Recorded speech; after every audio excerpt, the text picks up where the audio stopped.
Hotel भर्ना नि waiter Rowley रहेछ।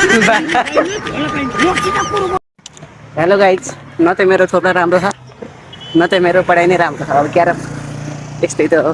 यस्तै हो। इक्जाममा पनि कति नम्बर आयो अरे आज? 2 नम्बर। फर्स्ट भएको काम के अरे पछाडिबाट हेर्नु। त्यही हो कुरो। जाउन के अरे जाउन के अरे जौन विषय जाउन विषयमा राम्रो नम्बर आउँछ भनौँ, त्यहीमा झन् घटेर नम्बर। घटेर सपना पनि नम्बर आएको भनेको 13 हो 50मा। खुसी छु एकदम, गर्व लाग्छ आफैमाथि। दर्शन हाम्रो अगाडि, होटल पछाडि। हिँड्दा हिँड्दै दर्शन होटलमा आइपुग्यो।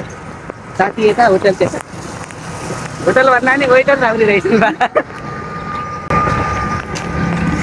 इक्जाममा 50मा 13 नम्बर ल्याएर मैले आफूले आफैलाई के ठानेको छु अरे? गर्भवती। के अरे? गर्भवती के अरे? गर्भवती ए होइन होइन, के सोच्छु त? गर्भावस्था। गर्भावस्था नवजात शिशु अवस्था। यही लेखिएन 13 नम्बर आयो, त्यही भएर मैले गर्भवती ठानेको छु।